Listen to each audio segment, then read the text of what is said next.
Yo, what up? Welcome to an episode of Barber the Barber.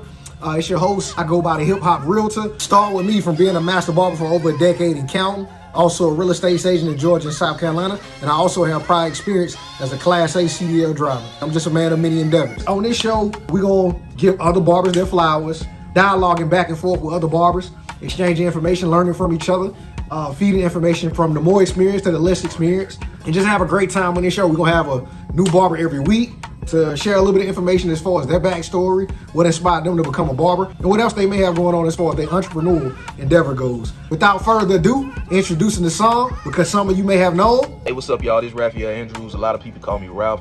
I'm a master barber, been licensed since 2011 in the state of Georgia, and I also have experience cutting in the state of North Carolina as well. A couple pieces of advice that I would give to up-and-coming barbers or people who are young in the game: you always got to work on your craft. You can't just feel satisfied because you did one good fade or you had one good sharp edge up. You got to continue to evolve. Every head ain't gonna be the same. Every grain of hair ain't gonna be the same. Therefore, you might have to take a different approach to cutting different heads. And you also got to understand and know that you're not gonna cut everybody's hair. And some people so scared, to sacrifice a head or two to go and get knowledge that's gonna gain them far more than what they, sacrifice.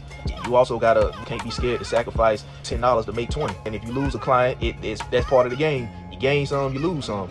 Everybody that you gain is not gonna stay. Just because you lost a client don't mean you're not gonna get another one. You just gotta stay consistent, do small, simple things like be on time, be respectful. It's just stuff like that that'll carry you a long way that a lot of people have really kind of lacked. Because I've been in the game and I've seen pre-pandemic, and now I'm in the game and I'm seeing post-pandemic. So a lot of things that was happening pre-pandemic is to change the game post-pandemic. You gotta be able to evolve with what the game is evolving into. Don't let nobody tell you that this is gonna be what it's gonna be. Barbering always evolves. A lot of people now, they kind of stuck because they wasn't able to evolve with the way barbering evolved after the pandemic. And you even got these big brands and companies like Walmart that had to adapt and change. So you as a barber, you got to do the same thing. And you also got to understand and know that you're self-employed. So you got to operate and run yourself like a business. You got to operate and run yourself like a brand. You got to structure yourself like that. And you got to adapt and make changes like a business. You got to bring that value to yourself. You can't be scared to do what other people won't do.